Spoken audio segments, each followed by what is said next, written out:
में देखते हैं कि एयर पोल्यूशन में इंडिया में क्या इफ़ेक्ट है। एयर पोल्यूशन का इंडिया में क्या क्या इफ़ेक्ट है, ठीक है। तो अगर देखा जाए तो अगर एयर पोल्यूशन को मेजर करने के लिए एक इंडेक्स है जिसका नाम है AQI। इसका फुल फॉर्म है एयर क्वालिटी इंडेक्स, ठीक है। और इस एयर क्वालिटी इंडेक्स में क्या है कि अगर 0 से 50 के रेंज में है तो उसका क्वालिटी गुड है, मतलब अच्छा है। हाँ, हमारे लिए सही है, हम इसको ब्रीथ कर सकते हैं और हम हेल्दी रहेंगे। अगर उसका लेवल 50 से 100 पहुंच जाता है तो यहाँ पे सेटिस्फैक्ट्री है, मतलब उतना गुड नहीं है लेकिन फिर भी काम चला हुआ चलेगा। अगर 100 से 200 है तो फिर मॉडरेट में आएगा। 200 से 300 है तो poor quality, poor air quality है, मतलब ये पॉल्यूशन उसमें है। 300 से 400 अगर पहुंच गया तो ये वेरी पुअर है, ठीक है। और 400 से अगर ऊपर पहुंच गया तो यहाँ पे एयर क्वालिटी जो हो जाएगा सीवियर हो जाएगा, मतलब हम बोलेंगे कि इसमें यहाँ पे इस सिटी में एयर पोल्यूशन बहुत ज़्यादा मात्रा में है। जैसे कि आप किसी अगर तालाब में जाते हैं, तालाब या नदी में, तो पानी पीने लायक है या नहीं पीने लायक है, कैसे उसको देख के आपको पता चल सकता है या मेजर करके आप पता कर सकते हैं कि ये पानी पीने लायक है या नहीं पीने लायक है। अगर एक लिमिट से ज़्यादा पानी गंदा हो जाए तो वो पानी आप फिर पी नहीं सकते हैं। सिमिलर वे में एयर भी अगर एक ज़्यादा से अगर गंदा हो जाए तो आप ले तो रहे हैं, क्योंकि सांस लेना, बिना सांस के तो आप रह नहीं सकते हैं, तो आप ब्रीथ तो करेंगे, रेस्पिरेशन तो होगा, लेकिन उसके साथ साथ में बहुत सा पॉल्यूटेड पार्टिकल्स जो होंगे वो हमारे फेफड़े यानी कि लंग्स में आ जाएंगे, ठीक है। और वो लंबे समय में अगर बात देखा जाए तो वो आपका हेल्थ को बहुत ज़्यादा नुकसान करेगा। और वो नुकसान कौन कौन सा नुकसान करेगा प्रीवियस क्लासेस में हम देख चुके हैं एयर पोल्यूशन का इफ़ेक्ट में।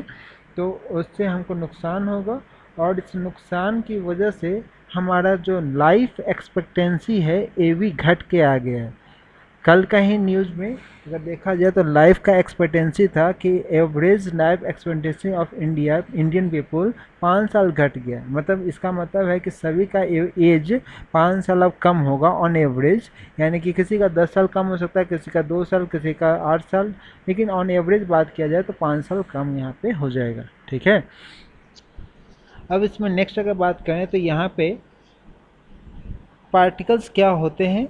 तो देखिए, नॉर्मल मेजरिंग जो है एयर पॉल्यूशन कैसे मेजर करते हैं, तो इसमें जो पार्टिकल्स है कि यहाँ पे 10 माइक्रोमीटर के डायमीटर से अगर छोटा कोई पार्टिकल्स है तो 10 माइक्रोमीटर उसको बोलते हैं PM10 पार्टिकल्स।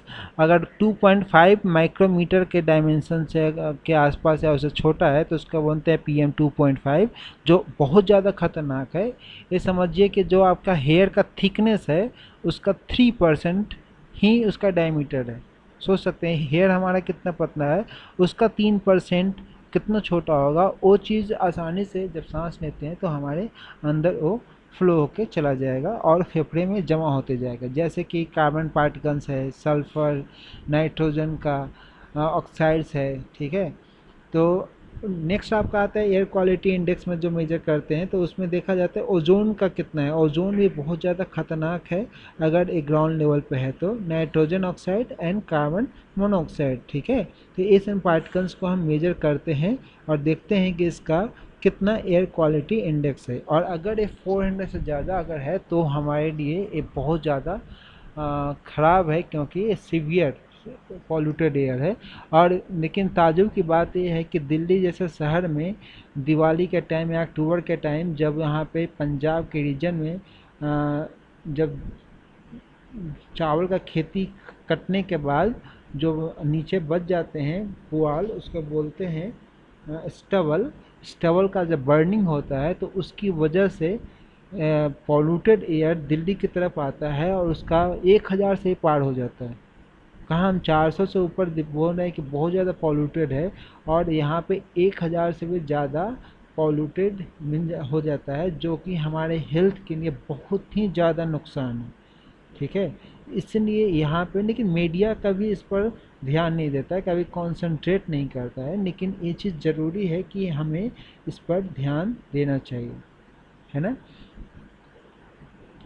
जो न्यूज़ कल का ही है तो उसमें ये बताया गया कि 46% एयर ज़्यादा पॉल्यूटेड हो गए हैं इंडिया में, और जो लाइफ का एक्सपेक्टेंसी है मतलब एवरेज लाइफ वो घट कर 5 साल से घट गया है, जिसमें से कुछ शहर हैं जिसका 7 साल घट गया, कुछ का 8 साल, किसी का 3 साल, ऑन एवरेज बात किया जाए तो 5 साल यहाँ पे घट गया है। ठीक है। और दिल्ली जैसे शहर का हम मेजर करते हैं क्योंकि बड़े बड़े शहर हैं, लेकिन बहुत से छोटे शहर है वो भी इफ़ेक्ट हो रहे हैं। ठीक है। और 2 साल पहले का जो रिपोर्ट है उसमें अगर देखा जाए तो एयर क्वालिटी इंडेक्स, तो उसमें वर्ल्ड का अगर देखा गया उसमें टॉप 15 सिटीज़ में 14 सिटीज़ जो हैं वो हमारे इंडिया के ही हैं। सोच सकते हैं कि कितना ज़्यादा पॉल्यूटेड एयर हमारे कंट्री में है और कितने पॉल्यूटेड सिटीज़ हैं।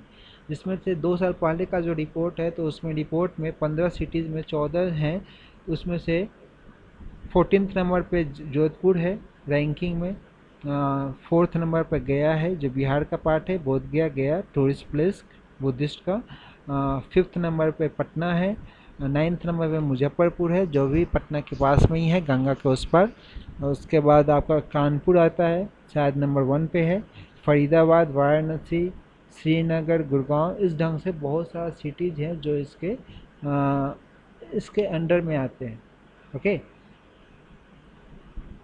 तो ये इतने पोल्यूटेड, और अगर इसी ढंग से अगर हम अनकंट्रोल एयर पोल्यूशन करते रहें तो आने वाले समय में ये पोल्यूशन का मात्रा बहुत ज़्यादा यहाँ पे इंक्रीज हो जाएगा। ठीक है। तो इस चीज़ का हमें ध्यान रखना पड़ेगा कि हमें पोल्यूशन को कैसे कंट्रोल में रखना है। नेक्स्ट आपका आता है कि कुछ स्टेप्स लिए जाते हैं, जैसे कि दिन के टाइम में इन द डे टाइम हम कोशिश करते हैं कि उसमें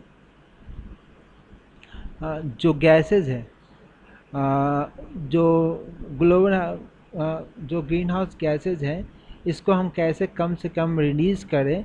तो हम इसके लिए कुछ स्टेप्स लेते हैं ताकि इंडस्ट्री को अगर मेन शहर से इसको दूर करें। दिन के टाइम में जो ही बात कर रहे थे, डे टाइम में ट्रक को शहर में एंट्री होने से उसको रोकने का कोशिश करते हैं ताकि वो ज़्यादा पॉल्यूशन उसमें नहीं क्रिएट कर सके। हाँ, रिंग रोड है, बाहर के रोड है, उससे ट्रक जाए जहाँ पे लेस ट्रैफिक है वहाँ से गुजरे, लेकिन शहर के अंदर नहीं आने दिया जाता है ताकि पॉल्यूशन, क्योंकि ट्रक जो है बहुत ज़्यादा मात्रा में फ्यूल को यूज करता है और इसकी वजह से पॉल्यूशन उससे बहुत ज़्यादा होता है।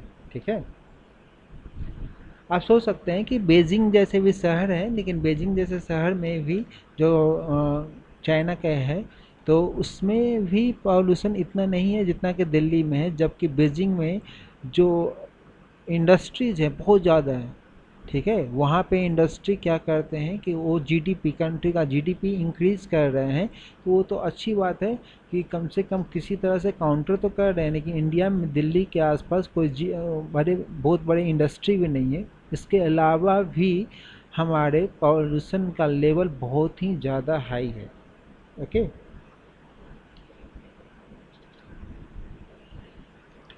कौन कौन से आते हैं, अगर PM10 और PM2.5 की बात करें तो इसमें PM2.5 में जो आ जाएंगे सल्फेट, आपके नाइट्रेट, ब्लैक कार्बन, ये पार्ट आ जाएंगे। तो कि आपका PM2.5 मतलब 2.5 माइक्रो मीटर। ठीक है। मतलब एक माइक्रो क्या होता है 10⁻⁻⁶, और मीटर तो उतना यहाँ पे उतना छोटा पार्टिकल्स होते हैं।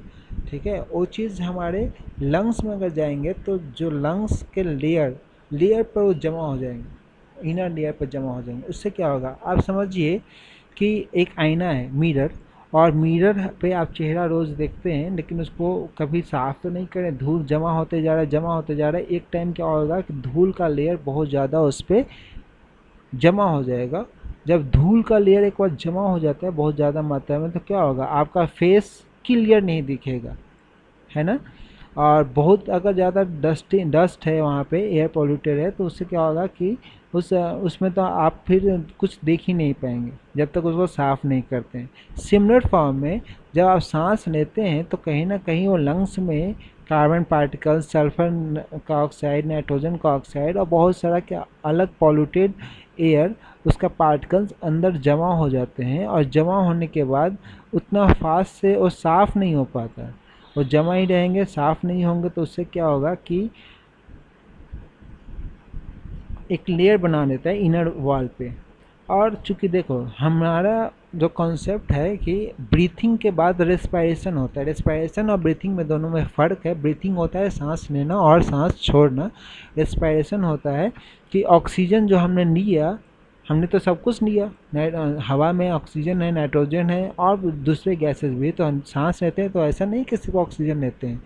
लेकिन उसमें क्या आगे कि रेस्पायरेशन में वो ऑक्सीजन जो हमारे फेफड़े में जाता है वो क्या होगा, हमारे खून से मिलेगा। बहुत सा थीन वाल्व रहते हैं लंग्स में, जहाँ पे ब्लड वेसल्स रहेंगे और उसमें क्या होगा, उसमें उससे हमारा ऑक्सीजन उससे मिलता है, ठीक है। और वहाँ से ऑक्सीजन लेगा तो वो हो जाएगा प्योर ब्लड, और प्योर ब्लड फिर लंग्स में जाएगा, फिर टोटल पार्ट ऑफ बॉडी में, और वापस ये उससे कार्बन डाइऑक्साइड फिर यहाँ से रिलीज होके हमें रिलीज करते हैं।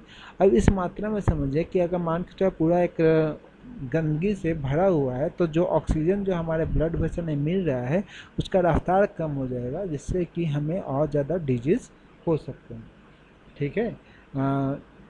और ऐसे भी अगर पॉल्यूटेड एयर लेंगे तो हमारे सांस लेने में बहुत सारा डिजीज़ है, जो अस्थमा से लेकर और बहुत सा अलग डिजीज़ है, जैसे नर्वस सिस्टम ब्रेकडाउन, ठीक है। तो ये सब डिजीज़ भी यहाँ पे होते हैं।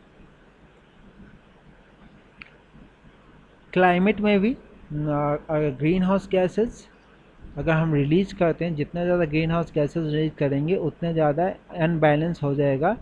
किस चीज़ का अनबैलेंस, यहाँ पे अनबैलेंस हो जाएगा आपका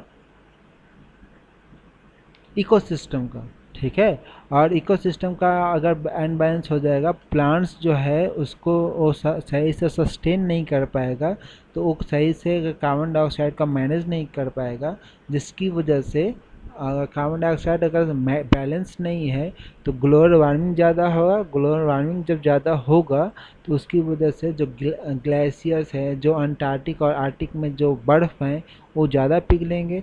ज़्यादा पिघलने से वहाँ पे क्या होगा कि जो आइलैंड्स है, छोटे छोटे आइलैंड्स है, जो चारों तरफ से पानी से घिरे हुए हैं, तो वो क्या होंगे, उस वो डूब जाएंगे, ठीक है। पानी का लेवल बढ़ेगा तो इस सब से बहुत सारा इसका डिसएडवांटेज है जिसको हमें कंसीडर करना चाहिए, ओके।